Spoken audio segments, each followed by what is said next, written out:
Jake Morrison had been flying cargo ships for 15 years, and he thought he had seen everything the galaxy could throw at him.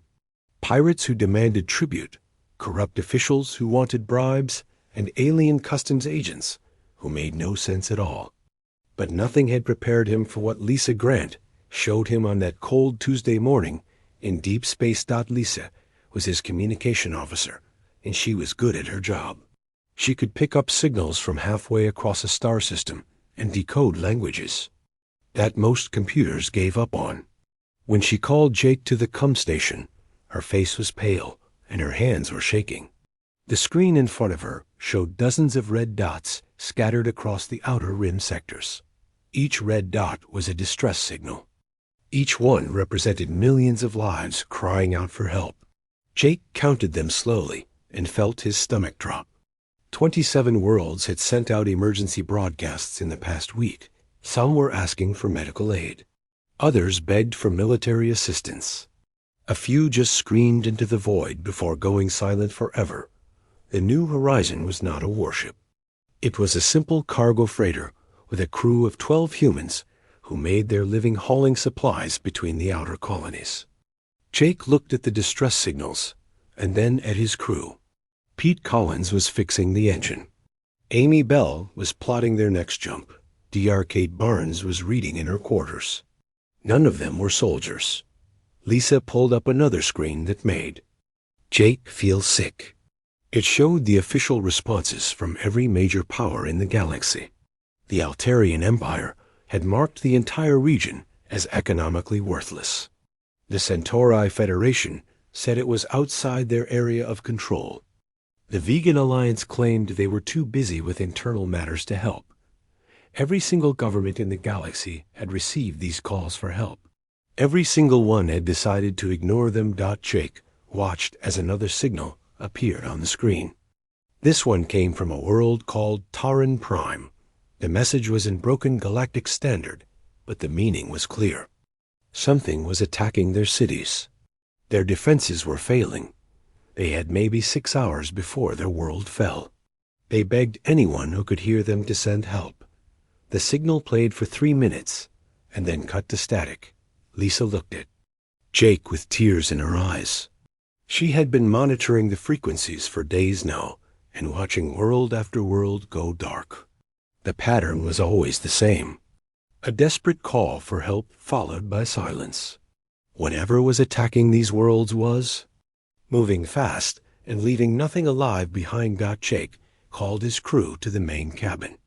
12 humans gathered around the table while he explained what they had discovered. Pete scratched his beard and shook his head. Amy studied the star charts with growing horror. Kate asked questions about the alien biology involved, but there were no good answers. The attacks were systematic. Something was moving through the outer rim and destroying every world it found. The attackers never responded to communication attempts. They never demanded surrender. They just killed everything and moved on to the next target. Dan Murphy was Jake's security chief, and he had served in the Earth Defense Corps before joining the crew. He studied the tactical data with professional interest. The enemy moved in formation and used coordinated strikes. This was not random piracy or desperate refugees fighting over resources. This was organized genocide. Linda Brooks ran the ship's defensive systems, and she was not optimistic about their chances. The New Horizon had mining lasers for cutting asteroids and basic shields for deflecting space debris. Against whatever was destroying entire worlds, they would last about 5 minutes in a fight. Jake listened to his crew discuss the situation, and he understood their fear. Any sane person would file a report with the authorities and get as far away from the danger zone as possible. That was what the major powers had done. That was what any reasonable cargo captain would do. But Jake kept thinking about the voices in those distress calls. Mothers calling for help to save their children. Soldiers making last stands against impossible odds. Entire civilizations begging the galaxy to remember they existed. The galactic powers had made their choice. They would sacrifice the outer rim to protect their core worlds. They would let millions die rather than risk their own ships and soldiers. They had decided that some lives were worth more than others. Jake had always believed that was wrong. He stood up and walked to the navigation console. Amy looked at him with concern as he began entering coordinates. The numbers he punched in made her eyes go wide. He was plotting a course for the Taran system where the last distress call had originated. Pete stood up from the table and crossed his arms. He pointed out that they were cargo haulers, not heroes. They had families back on Earth who were counting on them to come home safe. Flying into a war zone was suicide. Jake nodded and agreed that Pete was right. This was probably suicide. Their little cargo ship could not fight whatever was destroying worlds. They would probably die, and no one would ever know. They had tried to help, but someone had to answer those calls. Someone had to care. When entire worlds screamed for help, someone had to say that every life in the galaxy mattered. Jake looked at each member of his crew and told them he understood if they wanted him to turn around. He would not force anyone to follow him on what was likely a suicide mission. But he was going to answer that distress call because it was the right thing to do. One by one, his crew members stepped forward. Lisa said she was tired of listening to people die. Pete said his engine could handle anything they threw at it. Amy said she would get them there fast. Kate said someone would need to help the survivors. Dan checked his weapons, and Linda powered up their shields. In 15 minutes, the New Horizon was jumping toward the Taran system, and 12 humans were flying toward certain death because no one else would answer the call for help. The jump to Taran Prime took 18 hours, and Jake spent most of that time staring at the empty space ahead of them. Amy had pushed the engines as hard as she dared, but hyperspace travel had limits that no amount of human determination could overcome. By the time they dropped back into normal space, the silence from Taran Prime had been complete for over a day. What they found was worse than anything. Jake had imagined Taren Prime hung in space like a broken jewel. The planet that had once been home to 6 million peaceful farmers was now a scarred ball of cooling rock. Massive craters covered every continent, and the oceans were boiling away into space. The cities that had taken centuries to build were gone. In their place were pools of molten glass that glowed red against the black sky. Tried to raise someone on the communications array, but there was nothing. No emergency beacons. No automated systems. No signs that anything had ever lived on. The world below. The attackers had been thorough. Kate Barnes ran deep scans of the planet's surface while Pete kept the engines ready for a quick escape. The readings were consistent across every continent. Whatever weapons had been used generated temperatures hot enough to melt stone and vaporize organic matter. Nothing could have survived. Amy plotted the debris field that surrounded the planet, and her face went pale. Hundreds of small objects drifted in slowly decaying orbits. At first glance, they looked like asteroids or space junk, but closer examination revealed the horrible truth. They were escape pods. The Taranians had tried to evacuate their world when the attack began. Parents had loaded their children into emergency pods and launched them toward safety. But the attackers had hunted down every single pod and destroyed it with the same methodical precision they had used on the planet below. Jake ordered Dan to recover one of the pod wrecks so they could learn more about their enemy. The security chief used the cargo bay manipulator arms to bring aboard a twisted piece of metal that had once held a family of 4. Kate examined the wreckage with growing anger. The pod had been hit by some kind of energy weapon that burned through the hull like paper. But the attack had not been designed to kill quickly. The weapon had first disabled the pod's engines and life support. Then it had slowly cut through the hull while the occupants were still alive. Kate found scratch marks on the inner walls or someone had tried desperately to escape. This was not war. This was torture. Dan studied the energy signatures left by the attacking weapons and compared them to his database of known military hardware. The weapons were advanced, but not beyond human understanding. More importantly, they showed design patterns that suggested mass production. Whatever was attacking the outer rim had the industrial capacity to build hundreds of these ships. Lisa spent hours reviewing the communications logs from the planet's final moments. The Tyrrhenians had tried everything to contact their attackers. They had offered surrender. They had begged for mercy. They had even tried to negotiate for the lives of their children. The response had always been the same cold silence, followed by more destruction. The attackers never made demands. They never issued warnings. They simply arrived and began killing everything they found. Pete discovered something that made everyone even more worried. The attack had lasted exactly 6 hours from start to finish. The same amount of time the Tyrrhenians had estimated in their final distress call. That meant the attackers could destroy an entire world on a precise schedule. They were not just efficient killers. They were planning their genocide with mathematical precision. Jake gathered his crew in the main cabin to discuss what they had learned. The enemy was clearly more advanced than most galactic military forces. They had superior weapons and the industrial base to build large fleets. Most importantly, they showed no interest in conquest or negotiation. They existed only to kill.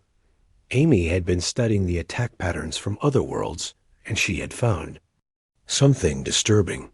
The attackers were not moving randomly through the outer rim. They were following a specific path that would eventually lead them toward the core worlds where billions lived. Every destroyed planet brought them closer to the heart of galactic civilization. Dan estimated that at their current rate of advance, the attackers would reach the first major population centers within 6 months. When that happened, the death toll would not be measured in millions, but in billions. The outer rim was just the beginning. Kate pointed out that someone had to warn the galaxy about what was coming. The major powers were still ignoring the distress calls, but they might pay attention if presented with hard evidence of the threat. The data they had collected at Tauren Prime could convince even the most stubborn politicians that action was needed. But Jake was thinking about something else. While his crew discussed reports and evidence, he was listening to a new signal that Lisa had just picked up. It was faint and badly distorted, but unmistakably a distress call. Someone else was under attack and begging for help. The signal came from a world called Merian Prime, located 2 days away at maximum speed. The message was fragmentary, but the meaning was clear. The attackers had been spotted approaching their system. The Merians had perhaps 12 hours before the killing began. They were asking anyone who could hear them to send help. Jake looked at his crew and saw the same mixture of fear and determination that he felt. They had seen what happened to worlds that faced the attackers alone. Tauren Prime had been defended by orbital platforms and a small fleet of patrol ships. None of it had mattered. The entire world had been sterilized in 6 hours. The Merians would face the same fate unless someone helped them. But what could 12 humans in a cargo ship do against an enemy that destroyed entire worlds? They had mining equipment and basic shields. The attackers had weapons that could melt continents. Any battle would be over in minutes. Lisa looked up from her communication station with tears in her eyes. The distress call from Merian Prime was getting weaker. In a few hours, it would fade to nothing as the attackers moved into position. Then another world would die, and more families would scream into the void. Jake made his decision the same way. He had a Tauren Prime. Someone had to answer the call. Someone had to try. Even if they failed, at least the Merians would know that someone in the galaxy had heard their cry for help. He ordered Amy to plot a course for Merian Prime at maximum speed. They were going to make a stand. The New Horizon dropped out of hyperspace at the edge of the Merian system, with less than 4 hours to spare. Jake could see the planet hanging in space like a blue-green marble surrounded by the scattered lights of orbital stations. It looked peaceful from this distance, but the communication channels were filled with panic. The Mirians were unlike any species Jake had encountered before. They communicated through harmonic vibrations that made their voices sound like singing crystal. Bells. Their language was beautiful, but their message was filled with terror. The killing ships had been detected at the system's edge and were moving toward their world in perfect formation. Lisa worked frantically to establish communication with the planet's surface while Amy scanned the approaching enemy fleet. 12. Ships were moving in from the outer system in a formation that Dan recognized from his military training. It was a standard extermination pattern designed to prevent any escape from the target world. The Mirian leader spoke to them through the ship's translator with a voice that chimed like broken glass. His people were farmers and artists who had never fought a war in their 1,000-year history. They had basic orbital defenses and a few patrol ships, but nothing that could stand against the weapons they had heard about from other worlds. He begged Jake to leave while there was still time. The Mirians would face their fate with dignity, but they would not ask strangers to die for them. Jake listened to the translated speech and felt his anger grow. Another peaceful race was about to be wiped out while the galaxy did nothing. But Jake had no intention of running away. Pete was already in the engine room, working on modifications that might give them a fighting chance. The new Horizon carried industrial mining equipment designed to cut through solid rock. With some rewiring and a lot of luck, those same tools might be effective against enemy armor. Kate coordinated with Mirian engineers to establish emergency medical stations throughout their orbital facilities. She could not stop the attack, but she could be ready to help the survivors. Every life saved would be a victory against the enemy's plan of total extermination. Dan studied the tactical situation with growing concern. The approaching enemy ships outgunned everything in the system by a factor of 10. Their weapons could destroy the Mirian orbital defenses in minutes. After that, the planet would be defenseless. But humans had faced impossible odds before. Amy worked with Mirian navigation officers to create a defensive plan that used every available resource. The orbital mining platforms could be converted into weapons batteries. The asteroid belt contained materials that could be turned into improvised missiles. Even the cargo containers floating near the space stations could serve as shields or decoys. Linda powered up every defensive system the New Horizon possessed. Their shields were designed to deflect space debris, not military-grade weapons, but they were better than nothing. She also prepared their emergency systems for the damage they were certain to take. Jake opened a channel to every ship and station. In the Mirian system, his message was simple. They were outnumbered and outgunned by an enemy that had never been defeated. The smart choice was to surrender or run away. But surrender meant death, and running away meant abandoning innocent people to genocide. He would not make either choice. The enemy fleet entered weapons range exactly on schedule. Jake had expected them to demand surrender or issue some kind of warning, but they maintained the same cold silence that had marked every other attack. They just began targeting the orbital defenses with methodical precision. The first Mirian defense platform died in a ball of superheated plasma. The second lasted 30 seconds longer before its hull melted away. The third managed to fire a few shots before it was destroyed. Jake watched 12 enemy ships systematically dismantle defenses that had taken decades to build. But then something unexpected happened. The enemy formation wavered as the New Horizon accelerated directly toward their center. Dan had studied their attack patterns from previous battles and found a weakness. The enemy ships were programmed to expect helpless victims, not aggressive counterattacks. They had to adjust their formation to deal with a target that was fighting back. Pete's modified mining lasers fired for the first time as Jake brought the cargo ship into close range with the enemy flagship.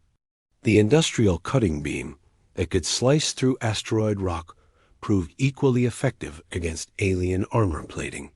The enemy ship's hull opened like a flower as superheated metal boiled away into space.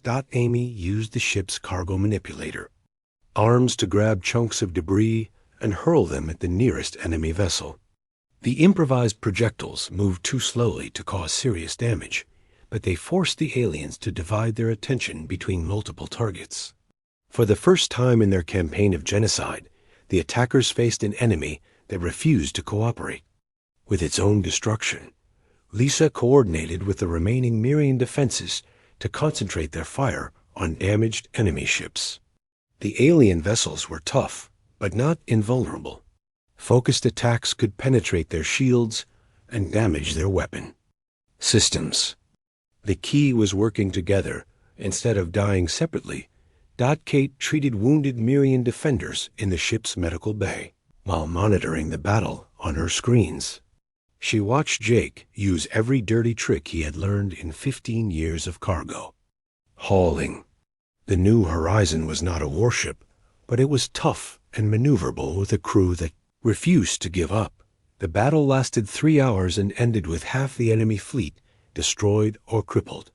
The remaining ships withdrew in disorder after losing their flagship to Pete's mining laser. Jake watched them jump to hyperspace and knew this was only the beginning. They would return with reinforcements and better tactics. But for now, Mirian Prime was safe. The planet's population sent up a song of gratitude that made the ship's hull vibrate with harmonic frequencies. Jake had never heard anything so beautiful. 6 million lives had been saved by 12 humans who decided that every life in the galaxy mattered. Dan studied the wreckage of enemy ships and found technology that was advanced, but not impossibly so. The aliens had superior weapons and shields, but they relied on fear and overwhelming force. They had never developed tactics for fighting an enemy that refused to be intimidated. Amy calculated that news of their victory would spread across the galaxy within days. For the first time since the attacks began, someone had fought back and won. The impossible had become possible, but Jake knew their real victory was not military. They had proved that someone in the galaxy still cared when innocent people screamed for help. They had shown that courage and determination could overcome superior technology. Most importantly, they had answered the call when everyone else turned away. The Mirians were safe for now, but the enemy would return. Jake looked at his crew and saw the same determination he felt. They had found their purpose among the stars. They would stand between the innocent and those who sought to destroy them. They would answer every call for help that the galaxy chose to ignore. Someone had to care. Someone had to fight. Someone had to prove that every life mattered. That someone was human. News of the victory at Mirian Prime spread across the galaxy faster than Jake had thought possible. Within hours of the battle, Lisa was intercepting transmissions from dozens of star systems as word passed from ship to ship and station to station. The impossible had happened. Someone had fought the unstoppable enemy and won. The Mirians themselves became the first to spread the story. Their harmonic language carried across subspace frequencies as they sang of 12 humans who had answered their call for help. Other species picked up the transmissions and translated them into their own languages. Each telling added new details, but the core message remained the same. Humans had stood and fought when everyone else turned away. Dan spent his time examining the wreckage of enemy vessels that had been left behind after the battle. The ships were sleek and deadly, but their technology was not as advanced as everyone had feared. The weapons were powerful, but used standard energy matrices. The shields were tough but operated on known principles. Most importantly, he found intact computer cores that Kate helped him analyze. The enemy called themselves the Hegemony, and they came from a cluster of worlds beyond the galactic rim. Their entire culture was built around the concept of species purity. They believed that only the strongest races deserved to survive, and they had appointed themselves as judges of worthiness. The Outer Rim worlds had been marked for elimination, not because they posed a threat, but because they were considered genetically inferior. The hegemony planned to clear away the weak races before moving on to test the stronger species near the galactic core. It was not war. It was selective breeding on a cosmic scale. But the computer records revealed something that changed everything. The hegemony had been broadcasting their victories back to their home worlds as proof of their superiority. Every easy conquest was recorded and transmitted as entertainment for their population. The defeat at Merian Prime would be seen by billions. Of hegemony's citizens who had never witnessed their forces lose a battle, Amy monitored galactic communication networks and watched the political response to their victory. The major powers were finally paying attention, but not in the way Jake had hoped. Instead of sending military aid, they were issuing statements about unauthorized military action and violations of galactic sovereignty. The Altarian Empire demanded that humans withdraw from the conflict zone immediately.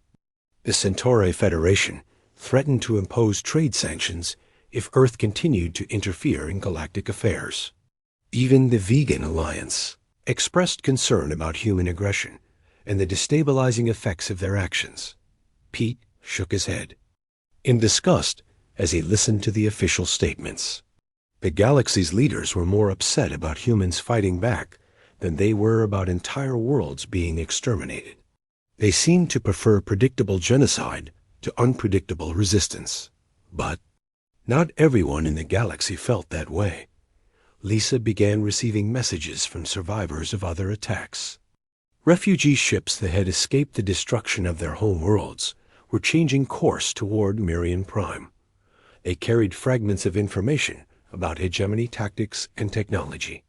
More importantly, they carried hope that someone was finally willing to fight. The first refugee ship arrived 3 days after the battle. It was a battered cargo vessel carrying 200 survivors from a world called Calarian. They had watched their planet die, but managed to escape when the hegemony ships focused on destroying the surface cities. Their captain was a grizzled alien named Vex, who had served in his planet's defense force for 30 years. Vex brought tactical data about hegemony weapons and shield frequencies. His people had managed to damage one enemy ship before their world fell, and he had recorded every detail of the engagement. The information he provided helped Dan understand how their mining lasers had been so effective. The hegemony shields were designed to deflect energy weapons, not industrial cutting tools. More refugee ships arrived each day. Each brought survivors and intelligence about the enemy. Jake found himself coordinating a growing fleet of damaged vessels, crewed by beings who had lost everything but refused to give up hope. They looked to him for leadership because he had proved that the hegemony could be defeated. Kate established medical facilities on Merian Prime to treat the wounded refugees. Many had injuries from the attacks on their worlds, but others suffered from something worse. They had watched their families die while the galaxy did nothing to help. The psychological damage was harder to heal than any physical wound, but working together to prepare defenses gave the survivors a sense of purpose. Calarian engineers helped improve the orbital platforms. Vexen technicians upgraded the weapon systems. Merian artists created communication networks that could coordinate dozens of different species. Jake realized they were building something that had never existed before. The major galactic powers were organized around species lines, with each race looking out for its own interests. But the refugees at Merian Prime represented dozens of different worlds united by shared loss and common purpose.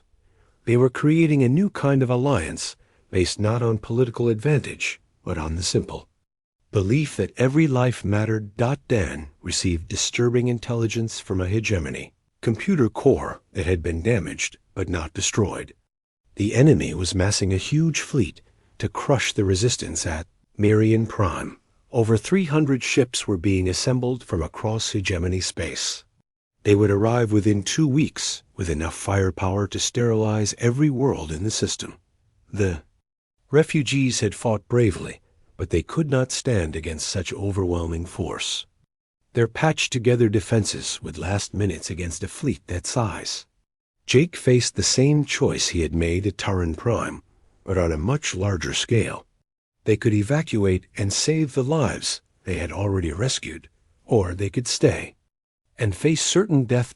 Amy calculated that they could evacuate most of the refugees before the hegemony fleet arrived. The major galactic powers would probably provide sanctuary if presented with photogenic war victims. The survivors could tell their stories and maybe convince someone to take action. But Jake knew that running away would send the wrong message to the galaxy. It would prove that humans were just another species that talked big but ran when things got difficult. The hegemony would resume their systematic extermination, and nothing would have changed. Lisa had been monitoring transmissions from Earth, and she brought Jake news that changed his perspective. The human government was finally responding to their situation.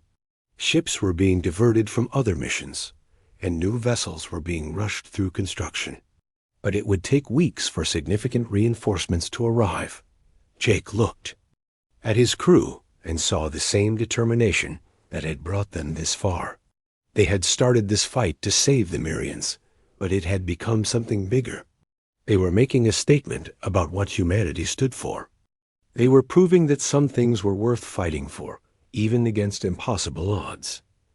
He opened a channel to Earth and sent a message that would define humanity's role in galactic history. The transmission was simple, but it carried the weight of everything they had learned. 12 humans had saved one world. They had proved the enemy could be defeated. Now they needed help to save the galaxy. The message ended with words that would be remembered long after the war was over. We answered their call because no one else would. Now we are asking you to answer ours. The response from Earth exceeded every hope Jake had dared to hold.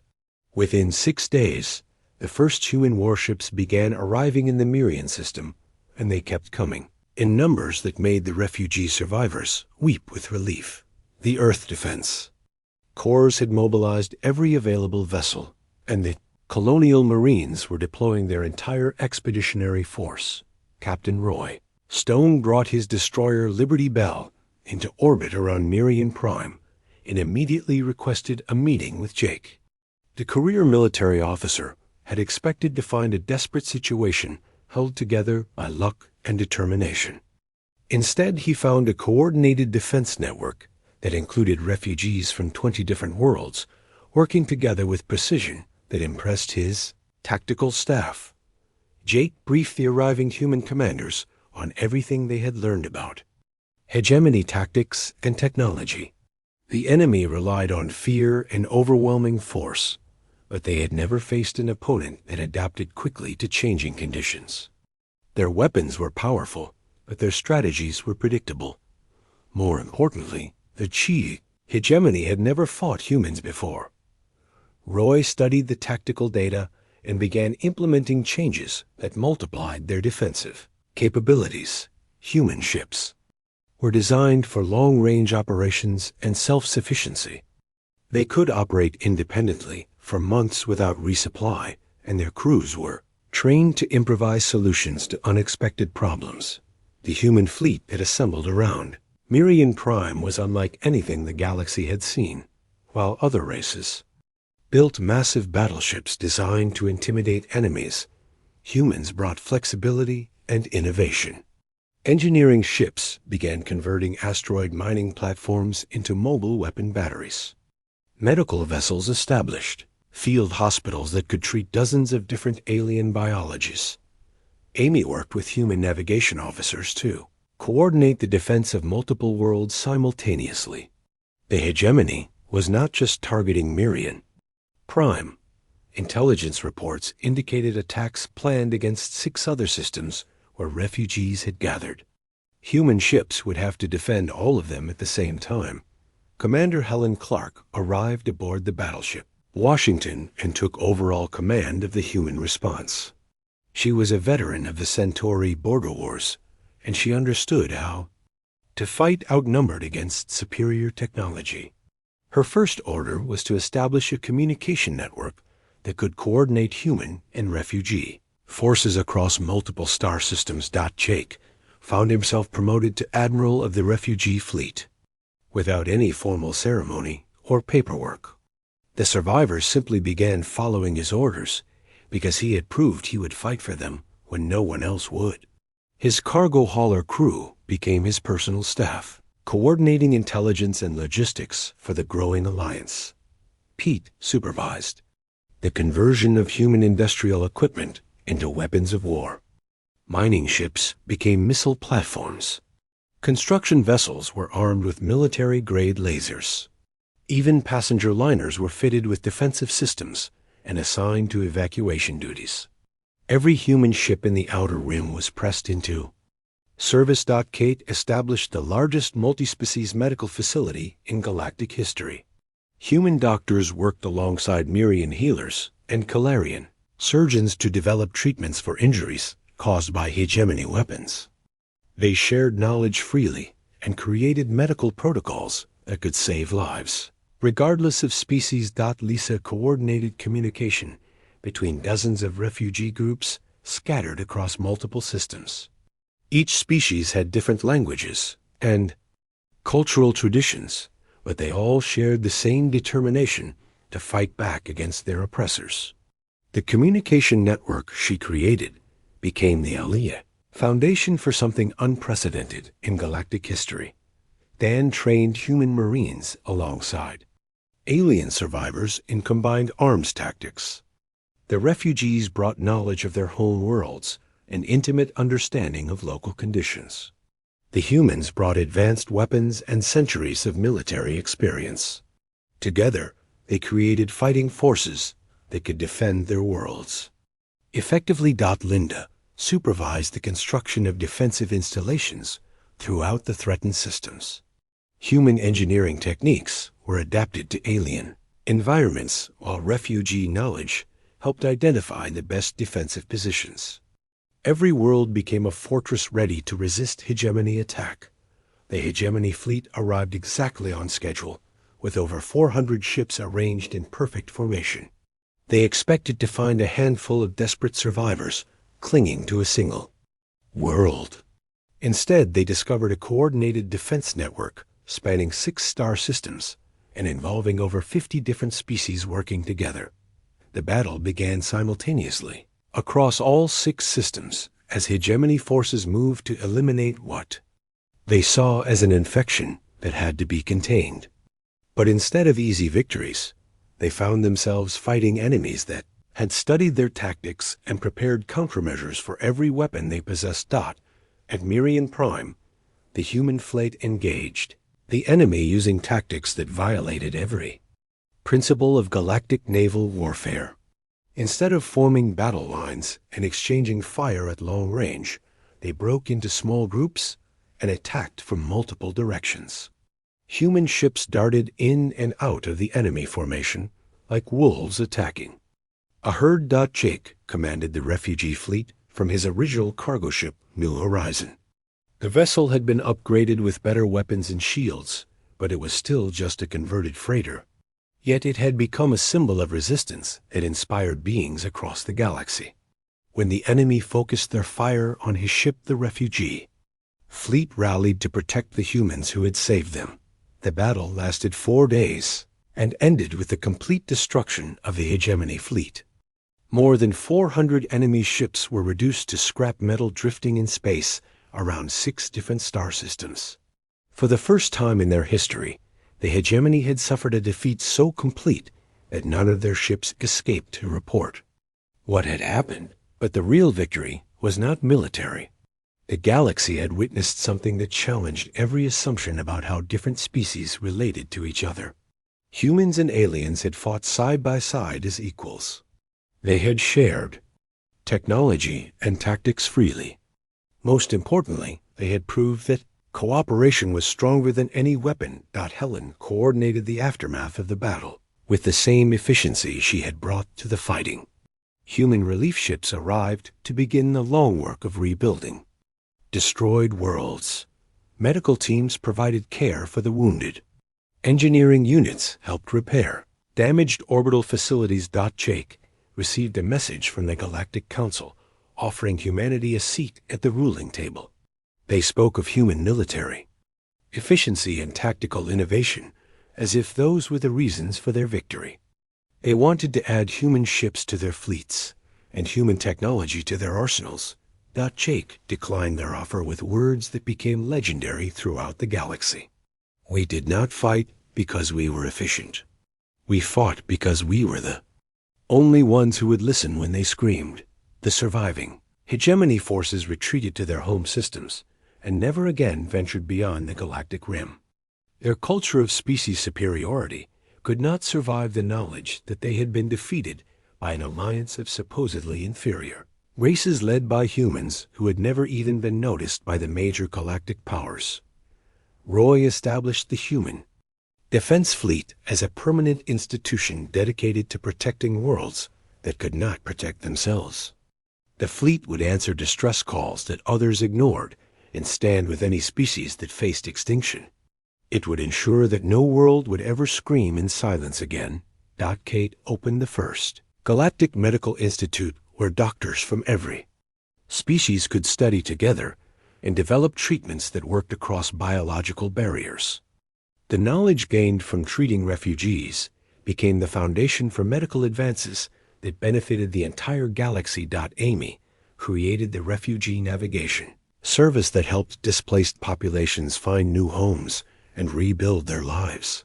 The service became a model for cooperation between species and proved that diversity was a source of strength rather than weakness. Jake returned to cargo hauling, but his ship was no longer just a freighter. The New Horizon had become a mobile embassy that carried human values to every corner of the galaxy. Wherever it went, reminded people that someone would always answer their call for help. Galaxy had learned that humans possessed something that had been missing from galactic civilization for centuries. They had the courage to fight for strangers and the wisdom to treat all life as equally valuable. In answering the calls that others ignored, they had found not just their place among the stars, but their purpose as guardians of the innocent and defenders of the helpless.